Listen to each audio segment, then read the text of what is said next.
오늘 믿음의 보고를 하라라는 제목으로 말씀을 증거하도록 하겠습니다. 우리는 신앙생활을 하다 보면 믿음의 보고를 들을 때도 있지만 부정적인 보고를 들을 때도 있습니다. 오늘 본문 말씀에서는 이스라엘 백성들 가운데 가려 뽑힌 12명의 정탐꾼들이 40일 동안 가나안 땅을 정탐하고 진영으로 돌아와서 저마다 보고를 하고 있습니다. 그렇게 가나안 땅을 정탐하고 돌아온 12명의 정탐꾼들은 이스라엘 백성들 앞에서 그들이 보았던 것을 보고하기 시작했습니다.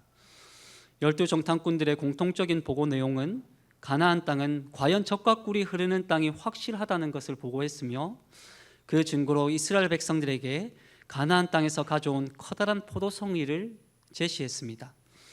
그러나 가장 중요한 사안이라고 할 수 있는 것은 이스라엘 백성들이 과연 가나안 땅을 정복할 수 있을 것인가 하는 부분에 대해서는 두 무리가 엇갈린 보고를 하였습니다. 먼저는 10명의 정탐꾼들이 가나안 땅을 정복하는 것이 매우 어려울 것이라는 부정적인 보고를 내놓았습니다. 또 다른 하나는 가나안 땅을 정복하는 것이 하나님의 뜻이라는 믿음의 보고를 내놓았던 것입니다. 부정적인 보고는 매우 객관적이었고 사실적이었으며 거기다가 너무나 논리적이었습니다. 그러나 10명의 정탐꾼들의 부정적인 보고에는 하나님께서 그 땅을 허락하시겠다는 약속에 대한 믿음이 빠져 있었습니다. 이에 맞서서 여호수아와 갈렙은 가나안 땅을 정복할 수 있을 것이라는 믿음의 보고를 올려드렸습니다. 그들의 보고에는 강한 확신에 차 있었고 다소 직설적이었으며 목소리에는 의지가 담겨 있었습니다. 그러나 의외로 믿음의 보고를 들었던 이스라엘 백성들의 반응은 매우 냉담했습니다. 그렇다면 오늘 이 시간 이스라엘 백성들은 정탐꾼들이 알려준 부정적인 보고와 믿음의 보고를 듣고 어떤 선택을 했는지 오늘 본문 말씀을 통해서 나누어 보도록 하겠습니다. 첫째로 믿음의 보고보다 부정적인 보고를 선택했습니다. 이스라엘 백성들은 여호수아와 갈렙이 보고했던 믿음의 보고보다 부정적인 보고를 선택했다는 것입니다. 2절에서 3절 말씀을 다 같이 읽어보도록 하겠습니다. 2절에서 3절 말씀입니다. 시작. 이스라엘 자손이 다 모세와 아론을 원망하며 온 회중이 그들에게 이르되 우리가 애굽 땅에서 죽었거나 이 광야에서 죽었으면 좋았을 것을 어찌하여 여호와가 우리를 그 땅으로 인도하여 칼에 쓰러지게 하려 하는가? 우리 처자가 사로잡히리니 애굽으로 돌아가는 것이 낫지 아니하랴. 아멘. 10명의 정탐꾼들은 이스라엘 백성들에게 부정적인 보고를 했습니다. 그들의 보고는 사람들의 귀를 매우 솔깃하게 했습니다. 그렇다면 10명의 정탐꾼들이 이스라엘 백성들에게 보고했던 내용은 무엇이었습니까? 그들이 가나안 땅을 정탐해 보았더니 그 땅은 하나님께서 약속하신 젖과 꿀이 흐르는 땅이 확실하다는 그러한 보고를 내놓았습니다. 그러나 10명의 정탐꾼들이 무엇보다 주의 깊게 보았던 것은 그 땅에 거주하던 아낙 자손들이었습니다. 과연 이스라엘 백성들이 아낙 자손들을 상대로 승리할 수 있겠는가 하는 그 부분에 대해서는 그들은 다소 부정적인 보고로 일관했습니다. 그들은 그 전쟁에서 승리할 수 없다고 내다보았던 것입니다. 10명의 정탐꾼들이 아낙 자손들을 보기에는 이스라엘 백성들이 한낱 메뚜기에 불과할 정도로 그들은 너무나도 강대하게 보였습니다. 만약 가나안 정복 전쟁이 벌어진다면 이스라엘 백성들은 패배하고 말 것이라고 악평을 늘어놓았습니다. 그런 부정적인 보고를 듣고 있던 이스라엘 백성들은 모세를 향하여 거센 원망을 늘어놓기 시작했습니다. 그 원망의 파급력은 온 이스라엘 백성들에게 뻗어나갔고 가나안 땅으로 전진하던 행진을 멈춰버릴 정도로 그 파급력은 엄청났습니다. 이와 같이 부정적인 보고는 이스라엘 진영을 한순간에 아수라장으로 만들어버리고 말았습니다. 10명의 정탐꾼들의 보고에 이스라엘 백성들은 어쩔 줄을 모른 채 출애굽한 것을 후회한다는 말만 되풀이했습니다. 그들은 우리가 차라리 애굽에서 죽어버렸으면 좋았을 것을, 우리가 차라리 이 광야에서 죽어버렸으면 좋았을 것을 그렇게 말하면서 살아있는 것을 후회한다는 말만 되풀이했습니다. 여러분, 개인이나 공동체가 원망 섞인 말을 내뱉기 시작할 때 그 공동체는 앞으로 전진하지 못합니다. 여러분들은 과연 앞으로 전진하기를 원하십니까? 그렇다면 이제는 들풀처럼 퍼지고 있는 부정적인 말을 끊어버리시기를 원합니다. 그리고 소망의 말과 믿음의 말을 여러분의 입에서 계속해서 하시기를 소망합니다. 우리가 앞으로 전진하기 위해서는 우리가 속한 공동체 가운데 부정적인 말을 하는 것은 정말 각별히 주의해야 할 것입니다. 왜냐하면 이스라엘 백성들은 부정적인 말로 인해서 가나안 땅으로 전진하던 행군이 그때부터 멈춰버렸기 때문입니다. 그것은 이스라엘 공동체 가운데 부정적인 말이 가져온 가장 큰 파괴적인 결과였습니다. 그리고 나서 어떤 말을 이어서 하기 시작했냐면 이제 애굽으로 돌아가자는 말을 하기 시작했습니다. 그 말은 무엇을 의미하냐면 우리가 하나님의 약속을 이행하기보다는 옛날에 못 살았던 그때가 좋았지 하는 푸념 섞인 말을 하고 있는 것입니다. 다시 말하자면 이스라엘 백성들은 정말 애굽에서 종살이 하던 때로 돌아가고 싶다는 그런 뜻으로 그렇게 말하는 것이 아니라 가나안 땅에 있는 아낙 자손들과 전쟁을 치를 생각을 하니 정말 그렇게 전진할 수 없다는 그런 불신앙적인 말을 계속해서 거듭해서 하는 것입니다. 이처럼 부정적인 말에 잠식당할 때 하나님의 약속마저 저버리고 퇴보하는 그러한 말을 계속하는 것입니다. 그리고 가나안 땅으로 전진하자고 말하는 것을 이스라엘 백성들은 어떻게 그때부터 보기 시작하냐면 무모한 사람, 정말 덧없는 사람으로 그렇게 여기기 시작하는 것입니다. 왜냐하면 가나안 땅으로 가봐야 승산 없는 전쟁을 치르는 것이기 때문입니다. 가나안 땅으로 가자는 것은 부정적인 보고를 들은 이스라엘 백성들에게는 마치 죽으러 가자는 것으로만 들렸습니다. 그래서 부정적인 보고를 듣고 난 이스라엘 백성들은 모세를 향하여 격한 반응을 보이고 있습니다. 급기야는 이스라엘 백성들 사이에서 지휘관 한 명을 새롭게 선출하여 애굽으로 돌아가자는 말도 서슴없이 꺼내들고 있습니다. 이 말은 모세를 끌어내리겠다는 말입니다. 정말 가관이 따로 없습니다. 이스라엘 백성들에게 부정적인 보고를 했던 몇 사람의 말 때문에 이스라엘 백성들의 행군이 이제 와해되기 직전입니다. 이러한 공동체의 절체절명의 순간에서 부정적인 보고를 끊어내야 되는 그러한 것은 이제 이 보고를 끊어내는 사람이 나타나야 합니다. 그 사람이 믿음의 공동체를 회복할 수 있는 유일한 대안이고 유일한 사람입니다.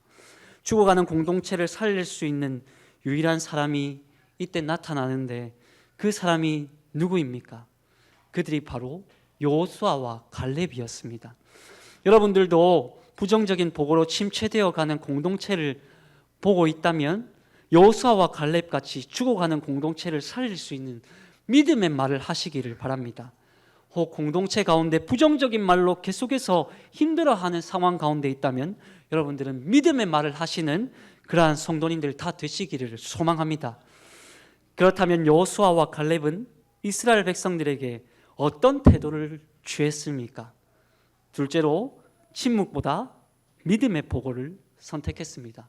어떤 태도를 취했다고요? 침묵보다 믿음의 보고를 선택했습니다. 여호수아와 갈렙은 가나안 땅을 정탐하고 와서 부정적인 보고를 했던 10명의 정탐꾼의 보고에 대해서 침묵하지 않고 믿음의 보고를 그렇게 계속해서 말했습니다. 7절에서 8절 말씀을 다 같이 읽어보도록 하겠습니다. 7절에서 8절 말씀입니다. 시작. 이스라엘 자손의 온 정탐한 땅은 심히 아름다운 땅이라. 여호와께서 우리를 기뻐하시면 우리를 그 땅으로 인도하여 들이시고 그 땅을 우리에게 주리라. 이는 과연 젖과 꿀이 흐르는 땅이라. 아멘. 여호수아와 갈렙은 온 회중들이 부정적인 보고를 하고 있을 때 옷을 찢으며 믿음의 보고를 이어가기 시작했습니다. 그리고 하나님께서 이스라엘 백성을 가나안 땅으로 인도하실 것이라고 믿음의 말을 시작했습니다. 비록 그 땅에는 거대한 아낙 자손들이 가득하다고 할지라도 하나님께서는 그들을 모두 물리치시고 이스라엘 백성들을 가나안 땅으로 인도할 것이라고 그렇게 보고하기 시작했습니다. 그것은 믿음의 보고였습니다. 왜냐하면 누가 봐도 가나안 땅의 성읍은 견고했고 아낙 자손들은 힘이 강대했기 때문입니다. 객관적인 전력으로 봐도 이스라엘 백성들은 연약하기 그지없었습니다. 전쟁에서 승리할 수 있는 요건이 하나도 갖추어져 있지 않았습니다. 그럼에도 불구하고 여호수아와 갈렙은 하나님께서 함께 하신다면 가나안 거민들을 이길 수 있다고 그러한 믿음의 보고를 하였습니다. 이러한 용기는 그들의 신앙에서 비롯되었습니다.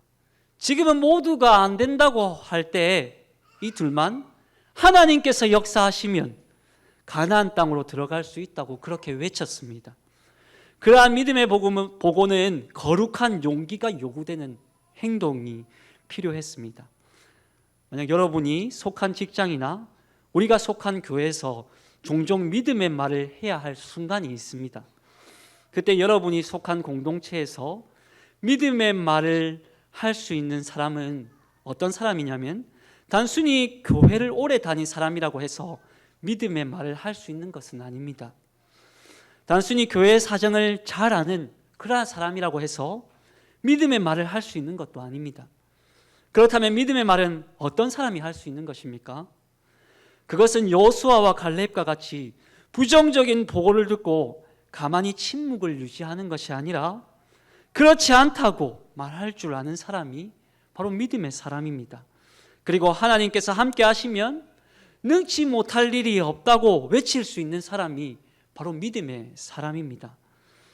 그렇다면 여호수아와 갈렙이 이스라엘 백성들 앞에서 떨지 않고 용기 있는 태도로 믿음의 보고를 이어갈 수 있었던 이유가 무엇입니까? 그것은 여호수아와 갈렙은 사람을 두려워했던 것이 아니라 하나님을 두려워했기 때문입니다. 여호수아와 갈렙은 부정적인 보고를 듣고 정말 무너지고 있고 지금 이 행진이 와해되고 있는 그 시점 속에서 이스라엘 백성들을 향하여 의분을 발하였습니다. 그리고 무엇이 정말 하나님의 마음인지 외쳤습니다. 우리가 세상을 살아가다 보면 아무리 믿음의 말을 하고 싶어도 수많은 사람들이 부정적인 말에 휩쓸려 가는 그러한 상황 앞에서 우리의 마음이 움츠려들고 두려워하곤 합니다. 그래서 선뜻 용기가 나지 않아서 쉬쉬하곤 하는 것이죠. 믿음의 말을 하는 것이 그렇게 쉽지 않을 때가 많이 있습니다. 이처럼 이스라엘 백성들 가운데 불의한 보고가 가득한 상황에서 이 여호수아와 갈렙은 침묵하지 않고 믿음의 보고를 선택하고 있습니다. 그것은 곧 믿음이 동반되어야 하는 것입니다. 왜냐하면 부정적인 보고 속에서 계속해서 침묵하게 되면 본인에게는 별일이 없을지는 모르지만 믿음의 공동체는 큰 타격을 입을 수도 있기 때문입니다. 이처럼 여호수아와 갈렙이 믿음의 말을 했을 때 정작 이스라엘 백성들의 반응은 어떠했습니까? 그렇게 믿음의 말을 하면 무언가 변화가 있어야 되는데 이 이스라엘 백성들은 참으로 냉담했습니다. 그럼에도 불구하고 여호수아와 갈렙은 이스라엘 백성들에게 소신껏 믿음의 보고를 했습니다. 이처럼 우리도 소신껏 믿음의 말을 외칠 수 있어야 합니다. 그러나 우리가 믿음의 말을 외쳤을 때 우리 주변에서 그 말을 너무나 냉담하게 받아들일 때도 있을 수 있습니다. 그때는 어떻게 해야 합니까? 그럼에도 불구하고 여호수아와 갈렙과 같이 담대하게 우리의 신앙을 용기 있게 공동체 앞에서 고백해야 합니다. 혹 주변의 반응이 아무리 냉담하다고 하더라도 우리는 믿음을 외칠 수 있는 그러한 용기가 있어야 합니다. 그때 다른 사람들은 몰라도 하나님께서는 우리가 외쳤던 믿음의 말을 기억하고 계시는 줄 믿으시기를 소망합니다. 왜냐하면 갈렙이 믿음의 보고를 했을 때 그 믿음은 어떻게 응답되었습니까? 민수기 14장 24절 말씀을 다 같이 읽어보도록 하겠습니다. 그러나 내 종 갈렙은 그 마음이 그들과 달라서 나를 온전히 따랐은즉 그가 갔던 땅으로 내가 그를 인도하여 드리리니 그의 자손이 그 땅을 차지하리라. 아멘. 여호수아와 갈렙이 이스라엘 백성들 앞에서 믿음의 보고를 했을 때 그때 약 45년이 지난 뒤에 하나님께서는 갈렙에게 어떤 응답을 허락하시냐면 헤브론 산지를 그 기업으로 허락해 주셨습니다. 여기서 우리가 주목해야 할 말씀은 내 종 갈렙은 그 마음이 그들과 달라서라고 그렇게 말씀하고 있습니다. 여러분, 부정적인 보고를 했던 10명의 정탐꾼들과 믿음의 보고를 했던 2명의 정탐꾼들 사이에서는 뚜렷한 차이가 있습니다. 그것은 누가 하나님의 마음을 가지고 이스라엘 백성들에게 믿음의 보고를 하느냐 하는 것입니다. 그것은 바로 다른 정탐꾼들은 매우 객관적인 사실을 가지고 그렇게 보고하고 이스라엘 백성들에게 전달했지만 여호수아와 갈렙은 이스라엘 백성들에게 하나님의 마음으로 그렇게 전달했다는 것입니다. 그 결과 부정적인 보고를 했던 10명의 정탐꾼들은 광야에서 죽고 말았지만 믿음의 보고를 했던 여호수아와 갈렙은 결국 약속의 땅 가나안 땅을 기업으로 받게 되는 축복을 누리게 됩니다. 이와 같이 사람들에게 듣기 좋은 말만 하는 것이 믿음의 보고는 아닙니다. 믿음의 보고란 하나님의 마음을 전달하는 것입니다. 따라서 여러분에게 예비된 하나님의 땅에 들어가기 위해서는 여러분 모두 믿음의 보고를 하실 수 있기를 소망합니다. 하나님의 믿음의 보고라는 것은 하나님의 마음을 전달하는 것입니다. 하나님의 마음이 무엇인지 아는 것입니다. 그 마음을 우리가 깨달아서 그 마음을 우리가 하나님 앞에 내어놓는 것인 줄 기억하시기를 바랍니다. 미국의 알래스카주에 관한 이야기입니다. 알래스카는 빙하로 뒤덮여 있고 연어와 곰이 많은 땅입니다. 매년 연어떼가 강을 거슬러 올라와서 알을 낳는데 전 세계 낚시꾼들이 러시안 리버로 몰려와서 낚시를 하곤 했습니다.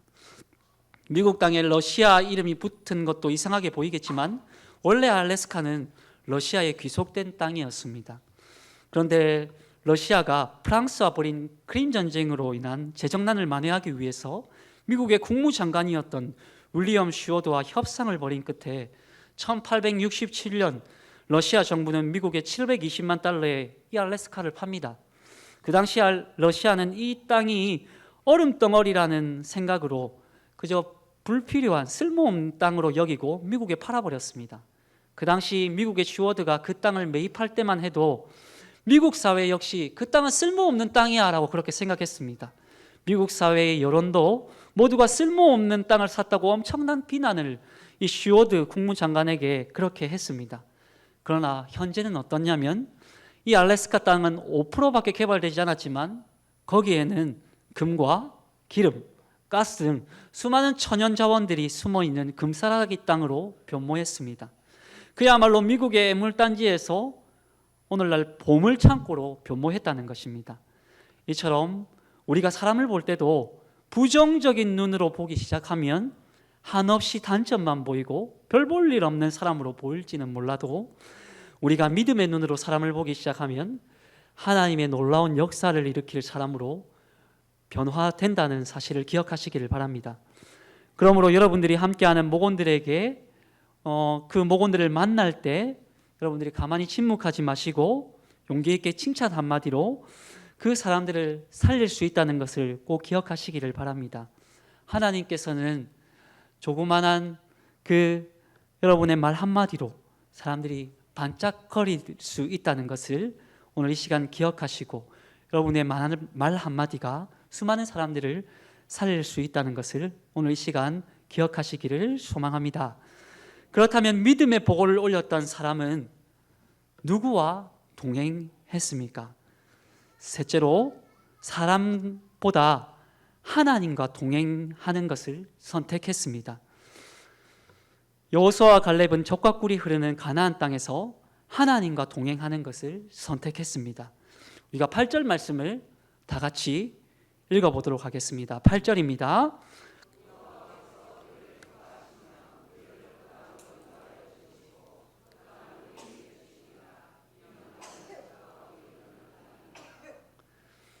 여호수아와 갈렙이 이스라엘 백성들에게 호소했던 말은 하나님께서 동행하여 주신다면 가나안 땅을 정복할 수 있을 것이라고 말하고 있습니다. 그러나 하나님께서 동행하여 주시지 않는다면 가나안 땅을 정복할 수 없을 것이라고 그렇게 말했습니다. 그러나 이스라엘 백성들은 여호수아와 갈렙의 고백을 듣자마자 그들을 어떤 태도로 받아들였냐면 그 말을 듣고 돌로 치려고 하였습니다. 이스라엘 백성들은 하나님의 동행하심을 믿을 수 없다는 것입니다. 그럼에도 불구하고 여호수아와 갈렙은 믿음의 보고를 계속해서 이어갔습니다. 이처럼 우리가 처한 상황 속에서도 하나님의 동행하심보다 현실 속에서 자신의 능력을 보여달라고 요구받을 때가 참으로 많이 있을 것입니다. 그러나 우리는 그 속에서 용기를 잃지 마시고 끝까지 하나님의 약속의 말씀을 붙잡고 살아갈 때 하나님의 동행하심을 경험하실 수 있을 것입니다. 왜냐하면 여호수아와 갈렙이 믿는 하나님은 그저 필요할 때만 역사하시는 그러한 하나님이 아니기 때문입니다. 그렇다면 여호수아와 갈렙이 믿는 하나님은 어떤 하나님입니까? 언제나 살아계시고 역사하시는 그러한 하나님입니다. 그러한 하나님은 곧 우리와 동행하시는 그러한 하나님이시라는 것입니다. 우리와 함께 하시는 하나님은 가나안 거민을 쳐부술 정도로 강하고 능하신 하나님이십니다. 여호수아 2장에 등장하는 라합을 보십시오. 그녀는 가나안 여인이었지만 2명의 정탐꾼들이 가나안 땅을 정탐하러 왔을 때 그들에게 건넸던 첫 마디가 가나안 사람들은 이스라엘 백성들과 함께 하시는 하나님이시기에 지금 이 이스라엘에게 역사하시는 그 하나님의 소문을 듣고 간담이 녹았다고 이렇게 정탐꾼들에게 고백하고 있습니다. 이처럼 12 정탐꾼들은 이 12 정탐꾼들과 여호수아에서 그렇게 보고 있는 두 정탐꾼들의 차이점이 무엇이냐면 가나안 땅을 참으로 12 정탐꾼들은 가나안 땅을 참으로 면밀하게 관찰했는지는 모르지만 그 땅에 사는 주민들에게 하나님을 어떻게 생각했는지, 어떻게 생각하고 있는지 이렇게 정확하게 물어보지는 못했다는 것입니다. 그러나 두 정탐꾼들은 기생 라합의 입술을 통해서 어떤 말을 보고받고 있냐면 하나님은 참으로 전능하시고 능하신 우리 위에 간담을 높게 하신 그러한 하나님이라고 그러한 하나님이라는 그러한 보고를 받고 있다는 것입니다. 가나안 거민들은 하나님을 전능하신 하나님으로 그렇게 생각하고 있다는 보고를 이 두 정탐꾼들은 보고받았습니다. 이처럼 우리와 동행하신 하나님은 여러분이 생각하는 것 이상으로 강하고 능하십니다. 그러므로 어떤 어려움과 난간에 봉착한다고 하더라도 여러분 너무 두려워하지 마시고 떨지 마시기를 바랍니다. 왜냐하면 하나님은 여러분이 생각하는 것 이상으로 강하고 능하신 하나님이시기 때문입니다. 이와 같이 우리 하늘샘교회에 역사하신 하나님도 강하고 능하십니다. 따라서 여러분과 동행하시는 하나님을 너무나도 연약한 하나님이 아닐까, 너무나도 어쩌면 우리가 지금 봉착한 문제에 대해서 이 문제를 해결하실 수 있는 그러한 하나님이 맞을까 그렇게 생각하지 마시고 우리가 동행하신 하나님을 정말 능하시고 정말 강하신 하나님이시라는 것을 오늘 이 시간 꼭 기억하시길 바랍니다. 이스라엘 백성들 앞에서 홍해를 가르시고 만나를 먹이셨던 것처럼 오늘 이 시간에도 기적을 일으키시고 전능하신 하나님으로 역사하신 하나님이시라는 것을 꼭 기억하시기를 소망합니다. 그때 여러분의 삶 속에 승리가 있을 것입니다. 이번 한 주간 주님 안에서 여러분은 마음 가운데 그 승리를 가져다 주시는 그 하나님을 믿으며 나아갈 때 우리 삶 속에 놀라운 역사가 난다는 것을 꼭 기억하시기를 소망합니다. 주님과 동행하시는 삶을 살아가십시오. 그 하나님을 믿으십시오. 우리 삶에 기적을 베푸시는 하나님이 바로 우리와 동행하시는 하나님이십니다. 그분을 의지하며 나아갈 때 우리 삶에 놀라운 역사가 일어날 것입니다. 그분을 의지하며 나아가시는 모든 하늘샘교회 성도님들 다 되시기를 간절히 바랍니다. 이 시간